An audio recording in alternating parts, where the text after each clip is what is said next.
Well, good evening and welcome to this week's news programme. Hopefully everything's working fine and you can hear me and see me and everything, and hopefully we'll be free of technical problems this evening. Well, in the news this week, Dorset Police have reported an assault on a woman in Weymouth and are appealing for any witnesses to come forward. At around 8:45 on Thursday the 10th of December, Dorset Police was called to reports that an assault had occurred on the Dorchester Road. The victim, a local woman aged in her 20s, was walking along the road when a man allegedly got out of a car, grabbed her and punched her in the stomach. The man is reported to have got back into his grey Volkswagen Golf car and driven away. A 35-year-old local man was arrested on suspicion of assault and has been released on police bail pending further inquiries. If you've got any information at all about this incident, please contact Dorset Police on 101 or anonymously via Crime Stoppers on 0800 555 111. Dorset County Hospital has been given an extra £2.4 million of funding to carry out crucial maintenance work. It'll be used to fund a new fire alarm system, new lifts, new chillers and LED lighting throughout the hospital. Dorset County Museum has been awarded £187,000 capital kickstart grant as part of the government's £1.57 billion Culture Recovery Fund, enabling the organisation to push forward with the Tomorrow's Museum for Dorset project, despite the financial challenges caused by the COVID-19 crisis. Dorset County Museum is one of 74 organisations receiving grants totalling £58.9 million. The Capital Kickstart Grants programme helps organisations cover costs added to capital projects such as building works and refurbishment, etc., due to the pandemic-related delays or issues.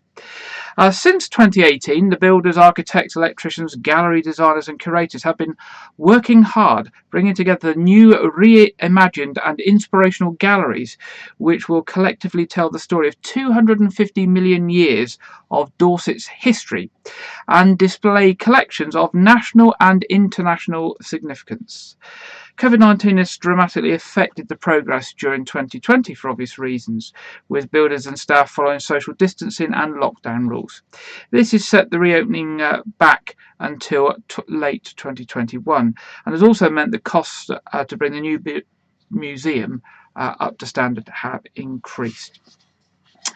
If you've got school-age children, the deadline for school places is fast approaching. Each year, those going to a new school or transitioning from infants to junior schools have to apply for a place in the next school, and the closing date is the 15th of January.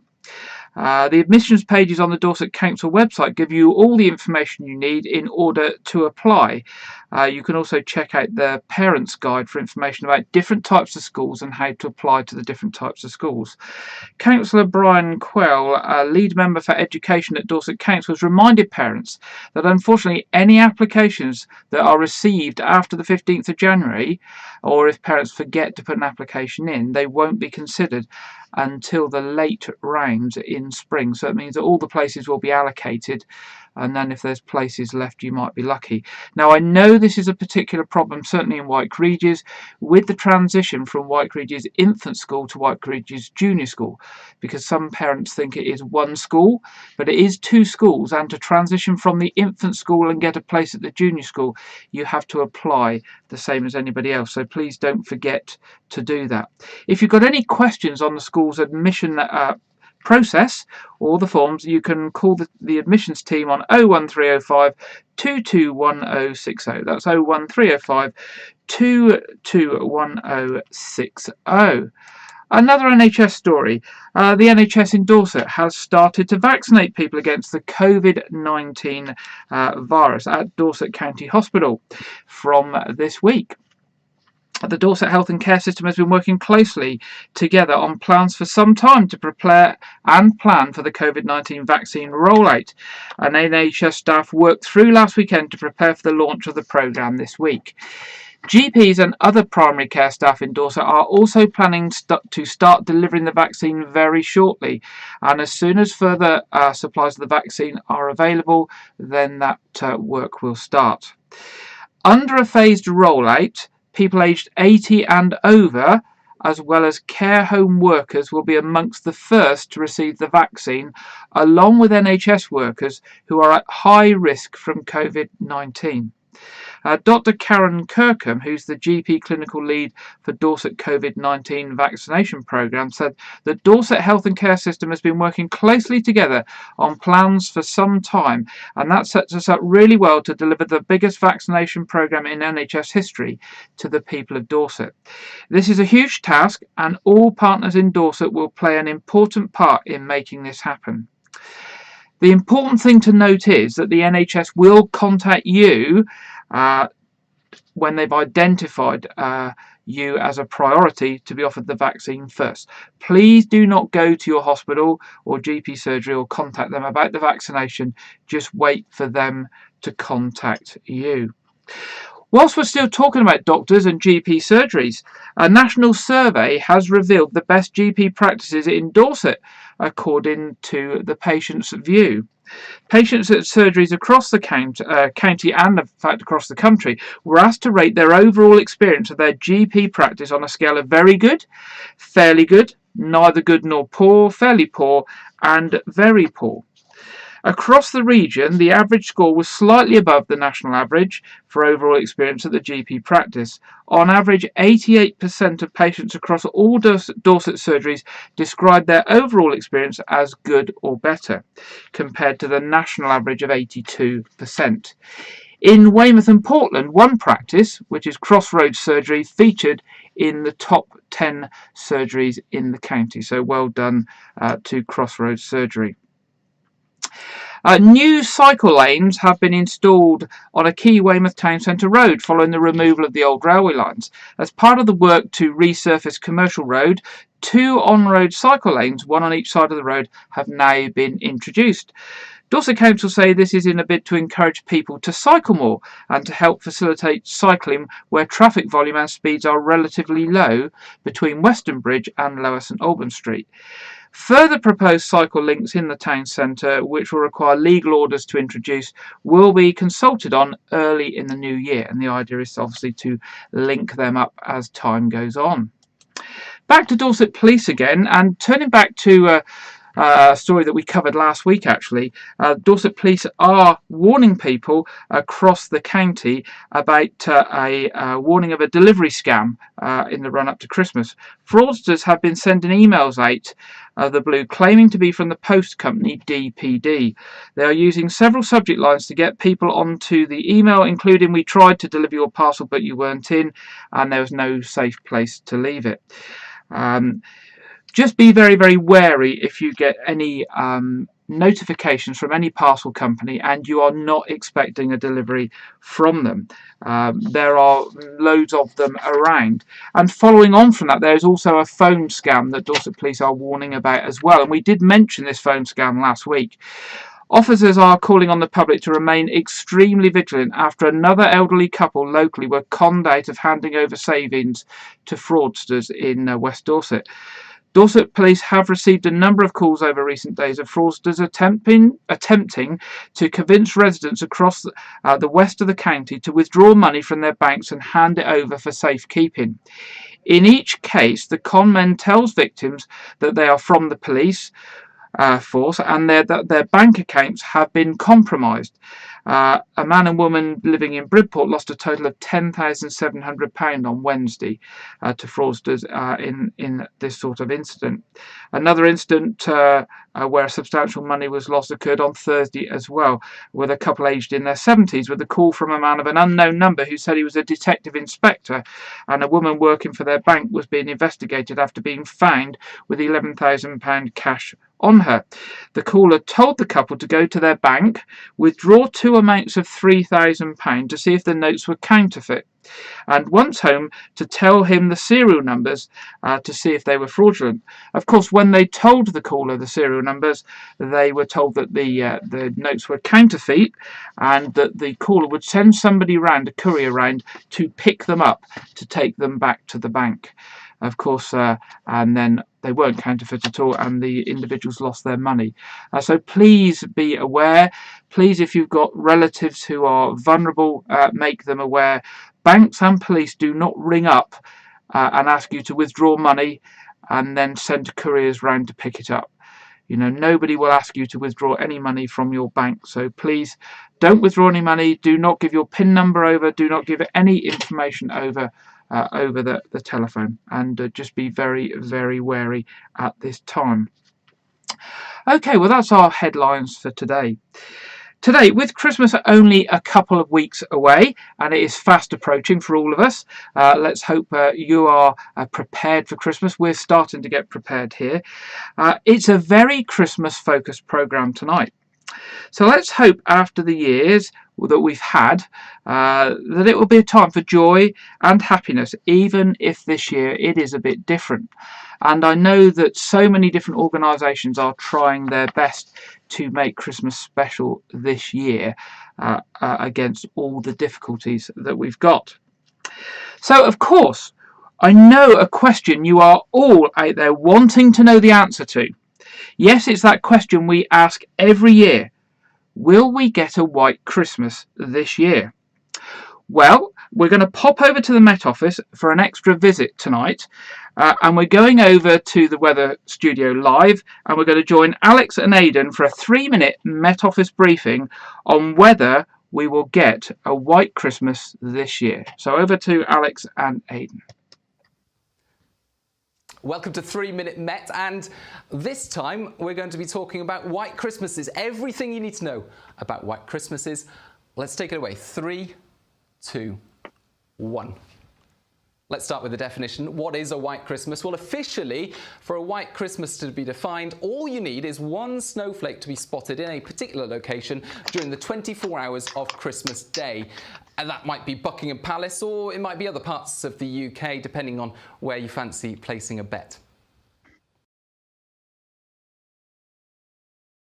Let's tell you, because over the last 60 years, 80% of Christmases have been white across the UK, but that just is one flake in one location, as Aidan has just said. If you narrow it down to an individual place, then, those statistics really drop down. So take Edinburgh and Belfast, only 18% of the last 60 years have been white. London, that percentage drops further, only 10%.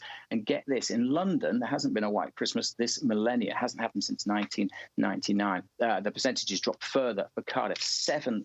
There hasn't been a white Christmas, any snow falling across the UK recorded for the past 2 years running. And that's only happened once in the past 60 years. And get this, it's never happened 3 years in a row. So what does that say about this year? The last time it was officially there for a white Christmas in 2017, when around 11% of our observing sites recorded snow. But the last time there was snow lying on the ground was back in 2010. When 83% of our observing stations recorded snow lying on the ground. I remember it well, Aidan. Yeah, that's right. You might think that white Christmases are becoming less common, but actually they used to be more frequent during a time known as the Little Ice Age. The River Thames froze over once every 10 years or so. White Christmases were more common, but there was another reason they were more common, because in 1752 the calendar changed. That brought Christmas Day earlier in the season, which made it less likely for it to snow. Okay, let's take a look at the chances for this year. Is it going to be a white Christmas this year? Well, the short answer is it is simply too early to tell. Anyone tells you it's definitely going to be a white Christmas this year, they're talking nonsense. It's too early to tell. A timeline for the next few weeks. How about this? Next Wednesday, we'll be doing the 10-day trend, and that will look at the trends temperature-wise in and around the Christmas period for sure. And then towards the end of next week, as we get towards the 19th, 20th, then we'll have an idea of what the pressure patterns might look like. Because, of course, it doesn't need to just be cold, but you also need moisture for snow. So you need that combination. Then around the 20th, 21st, we should have a decent idea of what we're expecting on the big day itself. And we might then, if it's going to be cold enough, we might then have an idea of areas that could have a white Christmas. But the detailed snow forecast, you're really only looking at a 48-hour lead time. So it's just too early to tell. So the main message at the moment, stay tuned, stay updated. As I said, anyone or anything you read on the internet that says it's definitely going to be, don't believe it for a second. Speaking of seconds, how did we do? Bang on, 3 minutes. Ah, boom. 3 minutes. Yeah, we did it.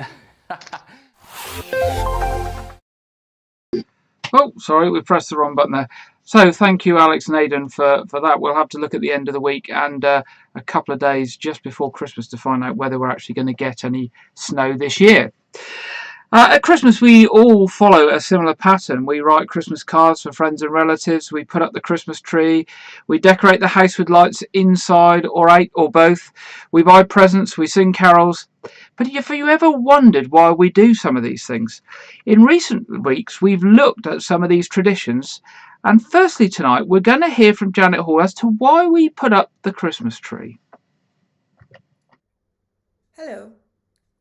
I've just finished putting up the Christmas tree, and it certainly brings a bit of joy and colour to the corner of the sitting room. Sometimes I do wonder whether I've overdone the decorating, but the trouble is, every decoration in my box has its own story to tell. There are these bells that are older than me and have always been part of my Christmas ever since I was born. And then there are the ones that we bought with such excitement during the 50s and the 60s, the 70s and the 80s, and there are even some things from the 90s. I have stopped buying now, though. I really haven't got any more space. But the joy of the Christmas tree isn't just in what it looks like. It's in the memories that come with everything that you hang on each bough. When I was a child, nobody used to decorate their house until Christmas Eve. And that was the day when you could bring down all the decorations and start putting things on the tree. By the end of the day, my mother was totally exhausted. So that's why even my traditionally minded family began to put it up earlier and earlier in order to spread the work out a bit. This year, I have excelled myself.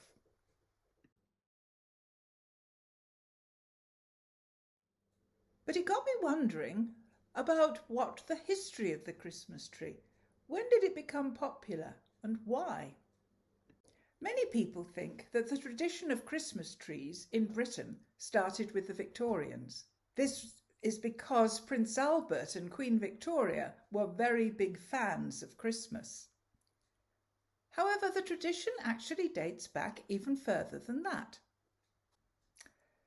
The reason that fir trees are traditionally used is because they're evergreen, which means they're still bright and green when lots of other leaves have fallen off the trees during the winter. We use a lot of evergreens to decorate our homes during Christmas, like the holly and the ivy and the mistletoe. And this history of doing this goes back to pagan times. It became a symbol of Christ because of its triangular shape, which reminded people of the Trinity. And from then, the idea that it should be a symbol of Christmas started. Germany is credited with starting the Christmas tree tradition as we know it in the 16th century, when devout Christians brought decorated trees into their homes. It's widely believed that Martin Luther, the 16th century Protestant reformer, first added lighted candles to a tree. It was introduced into England during the Georgian period, when King George III was on the throne.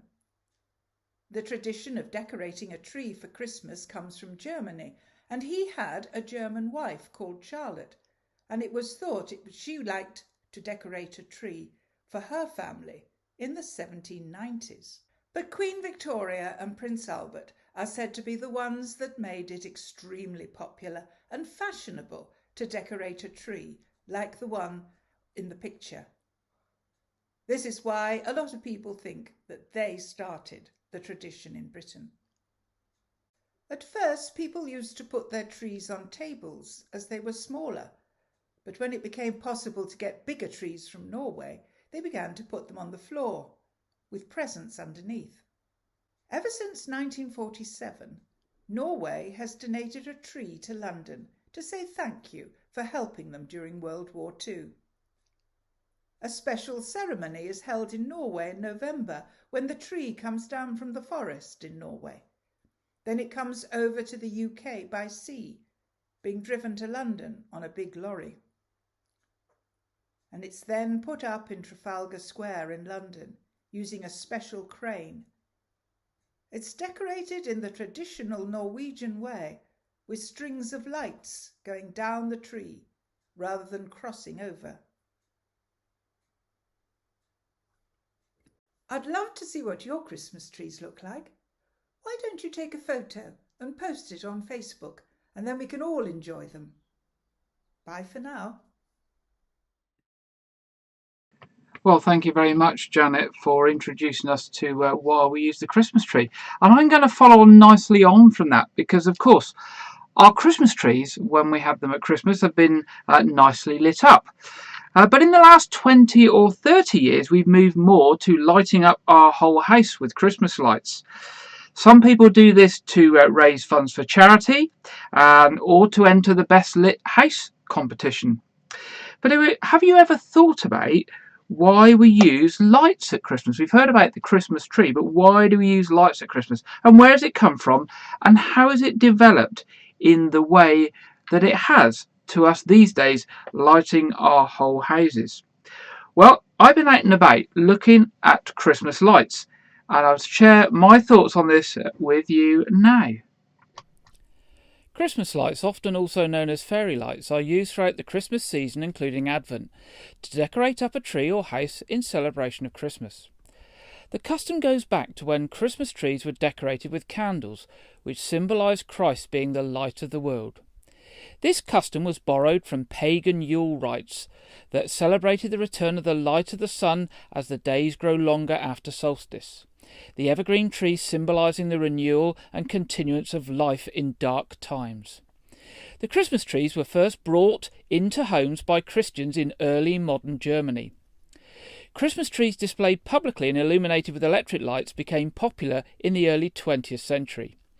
By the mid-20th century, it became customary to display strings of electric lights along streets and on buildings, and Christmas decorations detached from the Christmas tree itself. In the United States, it became popular to outline private homes with Christmas lights around the 1960s. By the late 20th century, the custom had also been adopted in other nations, including the United Kingdom, Japan and Hong Kong. In many countries, Christmas lights as well as other Christmas decorations are traditionally erected on or around the first day of Advent. In the Western Christian world, the two traditional days when Christmas lights are removed are Twelfth Night and Candlemas, the latter of which ends the Christmas Epiphany season.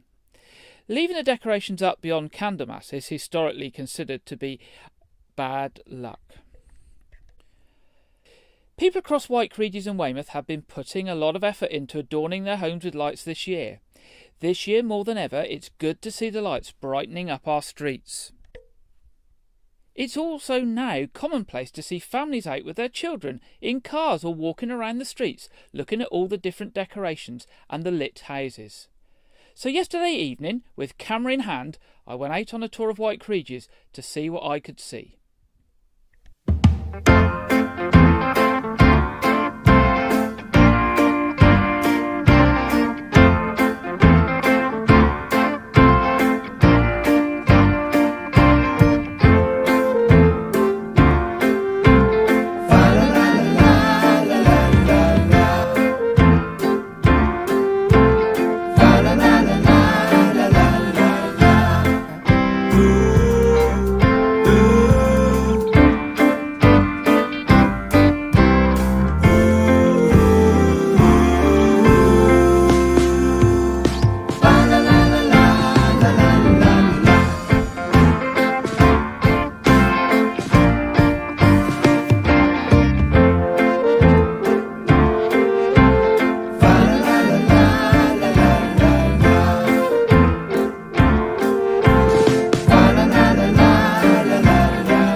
there we go. That's my trip around White Creeges, or part of White Creeges, last night.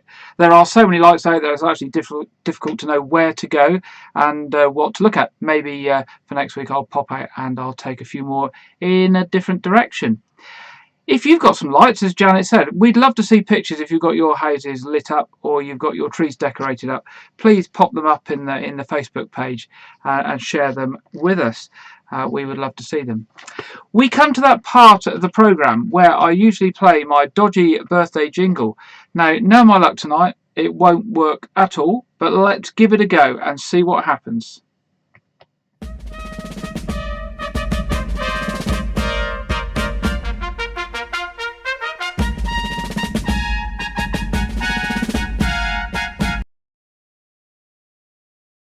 Well, we got halfway and then it got stuck. I don't know why it gets stuck, I really don't. One of these days I will find something a bit better. But anyway, most importantly, we've got a couple of people with birthdays coming up this week. First of all, a very happy birthday to Jeff Wheatley, whose birthday comes up this week. And also to Evelyn Fuggle, whose birthday also comes up this week. So to Evelyn and to Jeff, we wish you a very, very happy birthday in this coming week. Our next story this evening follows on nicely from the Christmas trees and the lights. Of course, if we're lighting our houses with lots of electrical lights and candles this Christmas, and we've got lots of decorations in the house, their safety becomes something we really need to think about. Christmas time, more than other times, we've got extra risks in our house. Sadly, there will be fires this Christmas time. Fairy lights will go up in smoke, causing fires, while Christmas trees will catch fire. Decorations and cards will be put too near to sources of heat, and all of these things are responsible, unfortunately, for many house fires each year. With Christmas just around the corner, Dorset and Wiltshire Fire and Rescue Service has released some top tips for us all to keep safe this festive period. Make sure you test your smoke alarm every week. Check that all Christmas lights conform to British standards. Always use a safety trip and turn them off before you go to bed or go out from the house. Many fires start when people fall asleep while smoking, so make sure you extinguish cigarettes properly in an ashtray and don't smoke in bed. Make sure any guests know what to do in the event of an emergency. Do they know where the door and window keys are kept? If you have an open fire or wood burner, ensure your chimney is swept regularly. Never overload electrical sockets, being especially careful with Christmas lights. Place candles in an appropriate holder and away from your Christmas tree, decorations or furnishings, and never leave a burning candle unattended. Decorations can easily burn, so move them away from sources of heat such as lights or radiators. If you're planning on celebrating Christmas or New Year's Eve with fireworks, always store them safely, follow the instructions and keep a bucket of water nearby. Have a bedtime routine. Close all doors and make sure you switch off electrical appliances except the fridge or freezer. And never leave cooking unattended. Let's not burn the turkey. Remember, metallic items cannot go into the microwave, and keep tea towels away from the hob. Kent Fire and Rescue have produced a nice Christmas video called The Christmas Grinch, just to finish off our article tonight. This Christmas, be smart. Keep safety in mind. You'll thank this reminder. It's about being kind. Keep candles away from things that can burn. Blow them out before bed. That's the lesson to learn. When plugging in lights, electronics or phones, avoid overloading. It could save your home. Keep an eye on the cooking. It's an easy mistake. Just a moment's distraction is all it can take. Toys need new batteries, but not from your alarm. Test them each week. They'll keep you from harm. Without safety in mind, they're fun you could pinch, and always you'll be their Christmas Grinch. There we go. That's some simple advice on safety this Christmas time. Remembering that our Christmas lights and candles, etc., cause heat, and heat near things that burn causes fires. So if we can keep the sources of fuel away from the sources of heat, we will all stay safe this Christmas time. And that's what we want, obviously. Moving on, one of the big things that's going to happen Christmas this year that's quite different to what normally happens is the event that we're organising across Wyke Regis called Carols on Your Doorstep Wyke Regis. Those of you that have been in Wyke for many years will know that on the last Monday before Christmas, normally a Christmas tree goes up in Wyke Square and hundreds of people squeeze into Wyke Square for mulled wine and singing carols and generally having good Christmas spirit just before Christmas itself starts. And of course within the church itself there will be carol services and the Salvation Army and all sorts of things happening. Well, this year is different. So we wanted to come up with an idea that everybody, whether they're church people or not, whether they want to stay at home safely or whether they go out from home, can all join in. So Carols on Your Doorstep Wyke Regis was thought up. And the whole idea is that you can print off a carol sheet from the website that we've set up. You can print off a poster and put in your window. You can print off an invite and put through a neighbour's door or send to a relative or a friend. And then on the night, you can click on the link on that website and join a small socially distanced choir and band who will play live. And it is live. It's not a setup. It won't be recorded. It will be live, played live from All Saints Church out to you, wherever you may be. And we know lots of people from Wyke Regis are going to join, but we also know lots of people from elsewhere are joining. We know that a lot of people from the Bridport area are going to be joining us. We know some people from Salisbury are going to be joining us. And we know one person from Canada that's going to be joining us. And we will be publicising it even more this week and pushing it even more. And we would ask you to do that as well. So we hope you're going to join us on the 21st of December. At 7 o'clock, but hopefully we're going to ask you all to promote it as well, because this is truly something that every single person in Wyke Regis could join in with, whether they are a family, just a small family unit of 1 or 2 people, or if they're on their own. All they need is a device to receive the carols on, whether it's a mobile phone, an iPad, or a laptop or a computer. So do promote it. So we've produced a little video which you may have seen up on the Facebook group, but we're going to play the video again because it tells you what it's all about.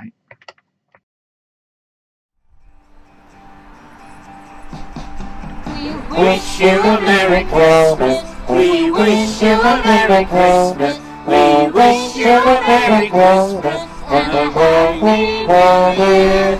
All tidings we bring to you one more year. We wish you a Merry Christmas and a Happy. On Monday the 21st of December at 7 p.m, the organisers of Carols Around the Christmas Tree in Wyke Square, All Saints Church Wyke Regis and Weymouth Concert Brass are coming together to organise Carols on Your Doorstep Wyke Regis. Whether you're in Wyke Regis, elsewhere in Weymouth and Portland or further afield, you'll be very welcome to join in.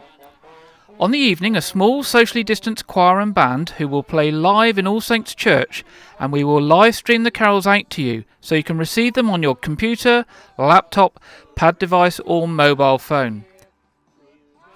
To join in with Carols on Your Doorstep Wyke Regis, you can go to our website at www.wykeregis.com, where you can print off a carol sheet.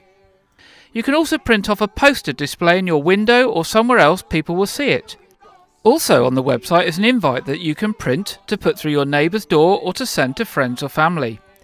We really do want to get as many people from the community involved singing from their doorstep this Christmas, so that the carols can be heard throughout the streets across our communities. So please do share this with your neighbours, friends and family wherever they are. As well as the website at www.wykeregis.com, we have set up a Facebook page called Carols on Your Doorstep Wyke Regis. Why not go to the page now and like and share it? We hope you will join us for Carols on Your Doorstep Wyke Regis on Monday the 21st of December at 7 p.m, and we can all together celebrate the joy of Christmas.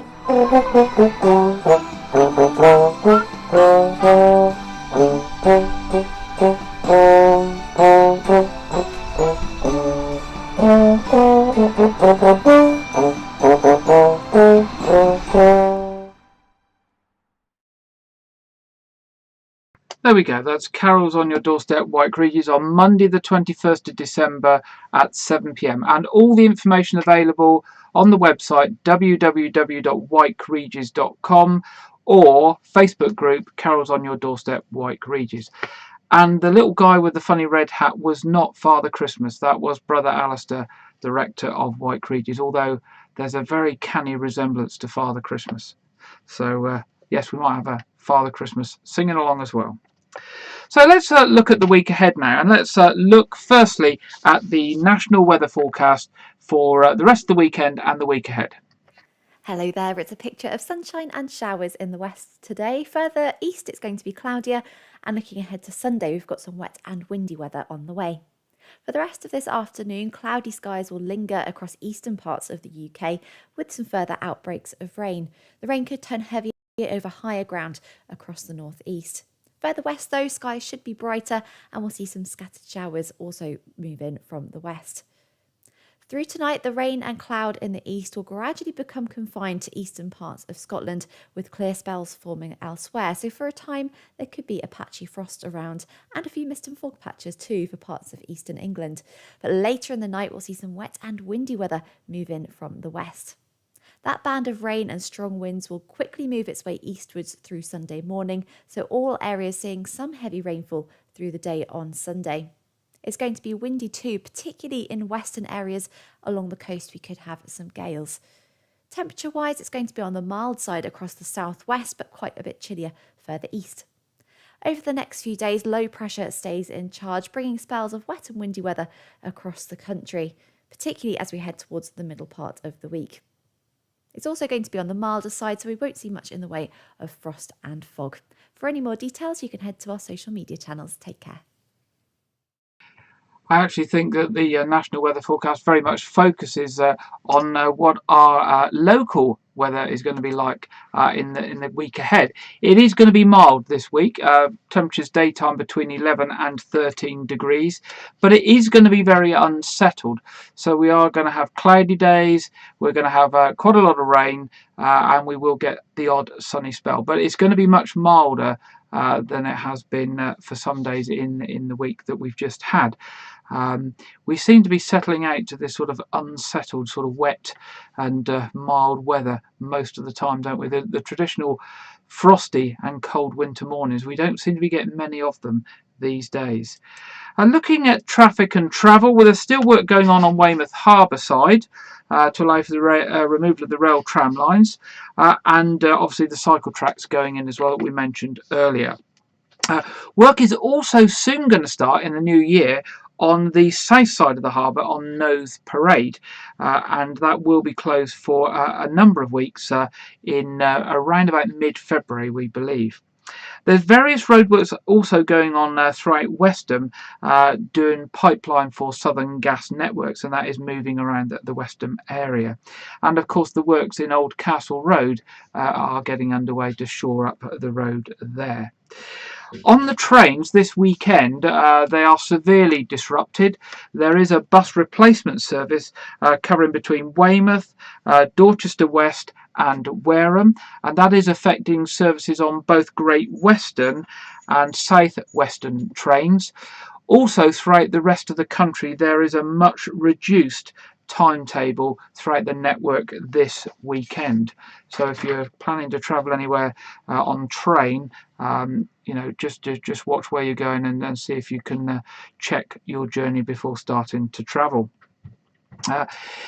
At this time in the programme over recent weeks, I've been looking at new movies being released over the Christmas period, but I'm actually running out of new movies that are family friendly. I tried to make sure I'm not covering sort of gory and horror movies, obviously because of the time of day it is, and having to think about being family friendly. And this week I found a movie that actually was released last year in 2019 but doesn't seem to have been widely promoted, and as is being sort of re-released this Christmas and is going to be available on several platforms. It's called Last Christmas, which is quite appropriate, being released last Christmas. It features the music of George Michael of Wham fame, and it stars Emma Thompson, who also wrote the screenplay for the movie. It's got other people like Amelia Clark in it, Henry Golding, Simple Favor, Crazy Rich from Crazy Rich Asians, Michael Yeoh, and the director is Paul Feig. It's a romantic comedy, Last Christmas, with a screenplay by Academy Award-winning Emma Thompson, as we said, who was in Sense and Sensibility, Bridget Jones, etc., and playwright Bryony Kimmings. Kate harumps around London, a bundle of bad decisions accompanied by the jangle of bells on her shoes, another irritating consequence from her job as an elf in the year-round Christmas shop. Tom seems too good to be true when he walks into her life and starts to see through many of Kate's barriers. As London transforms into the most wonderful time of the year, nothing should work for these two, but sometimes you've got to let the snow fall where it may. You've got to listen to your heart. Last Christmas features the music of George Michael, including the bittersweet holiday classic of the film's title. Last Christmas is rated PG, so it's suitable for family viewing. Here's the trailer. Look, okay, it's not my fault. I bet nothing's ever your fault, is it, darling? What? You have thrown away your life working in some silly Christmas shop. Baby, don't cry. Hey, Elf! This is my little helper. I have nicknamed her Lazy the Elf because she appears never to work. Father, if only Christmas get me out of here. What? Jesus, where'd you come from? Well, what are you looking at? Might be a falcon. Oh, damn it. I think it just pooed in your eye. Yeah, I think so. It's good luck, you know. What is? Getting pooed on by a bird. I'm busy, you're weird. Goodbye. You've missed 5 doctor's appointments. Mum is scared. So, tell me about sleep. She never sleeps. Exercise? Religiously. Not at all. Alcohol? Oh, she's drinking like the pirate. Well, okay, fine. Thank you, Doctor. Thank you so much for your time. Let's go, Mum. Oh, you! Again. What do you mean again? Did you follow me here? Are elves always so cynical? Yes, relentlessly. These are dark times. I'm Tom. Kate? Here we are. Is this the bit where you murder me? So what is it that you do? I sing. Oh, it's amazing. Anyway, boring. I'm not bored. You are so strange. Where are you going? We're in there. Well, you're not homeless. No, I volunteer here. Why didn't you just get Satan tattooed on your forehead? You were great at your job when you started, but now it's like you don't care anymore. Oh, hi. Can I help? I'm a mess. I was really sick and I nearly died. I don't tell people because they get weird, but I don't think you'll get weird. No. I'm just scared all the time. They just expect me to be normal and get on with life. There's no such thing as normal. Just being a human being is hard. Maybe you should do something nice for someone. Deck the halls with bells of holly, fa la la la la la la la la. 'Tis the season to be jolly. Oh boy. I've been volunteering at the shelter. Seriously? That sounds like a healthy choice. What's wrong with you? I've been trying to find you, but you keep disappearing. And then when I do bump into you, accidentally, I might add. It wasn't accidental. Why me? It's always going to be you. You like? You're going to make mistakes, and that's okay. You're made of everything you do. You can't be here! No, we're leaving!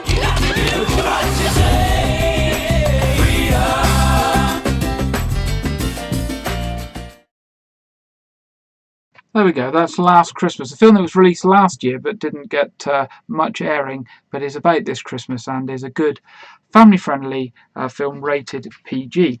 So what else is on in the run-up to Christmas? Well, of course, we've talked for many weeks about the pantomime at Weymouth Pavilion, so don't forget that. And if you want information on that or to book tickets, please go along to Weymouth Pavilion website at www.weymouthpavilion.com. But what about if pantomimes aren't your scene? What else is out there? Well, have you looked at the Bournemouth Symphony Orchestra's website? They've got 2 Christmas concerts coming up in the week ahead. First of all, on this Wednesday, the 16th, they've got a Baroque Christmas concert at 3 o'clock and again at 7:30 at the Lighthouse at Poole. Well, I'm sure you might say, I don't want to go off to the Lighthouse at Poole. 1, I don't want to travel, and 2, I don't really want to be sat in a theatre with people at the moment.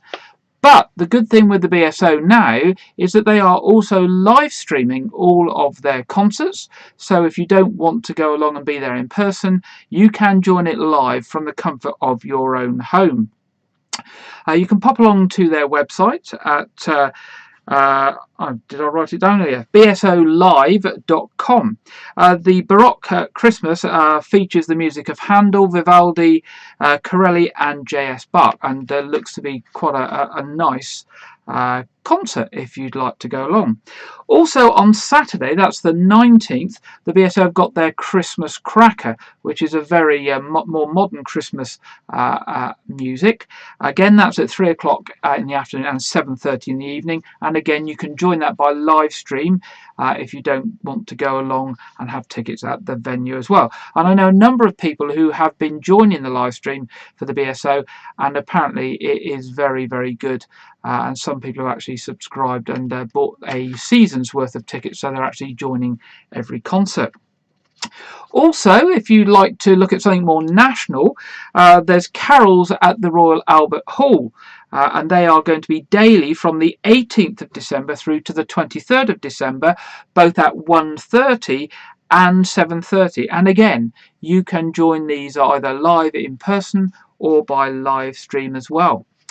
So if those don't suit you, why not go onto the internet and have a search? There are loads of concerts going on out there, and of course where the audiences are having to be socially distanced, most of these venues are also signing up live streaming services and making these available so you can watch them from the comfort of your own home, which is a brilliant idea, particularly as we go into the Christmas season, and the TV doesn't look as if it's going to be that brilliant because it hasn't they haven't made a lot of programs this year, obviously because of the COVID situation. So what else have we got coming up? Next Sunday at 6 p.m, that's the 20th of December, there will be a live streamed only carol service of 9 lessons and carols from All Saints Church at Wyke. So that's at 6 o'clock on all the usual channels that you're watching on now. Of course, we've already mentioned on Monday the 21st at 7 o'clock Carols on Your Doorstep Wyke Regis, which we hope you will join us for.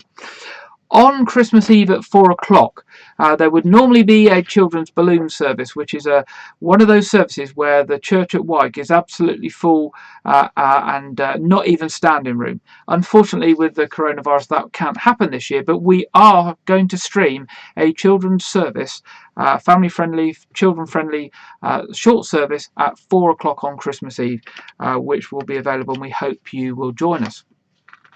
Finally, to say on services that midnight mass at All Saints Church will be at 11:30 and Christmas morning service will only be at St Edmund's Church at 10 o'clock on Christmas Day. Now, both of these services are ticket-only events. Now, the reason they're ticket only is because the numbers have to be controlled. At All Saints Church, a maximum of 55 people, and at St Edmund's, a maximum of 25 people. Now, those numbers are far, far lower than what we normally would have at those services.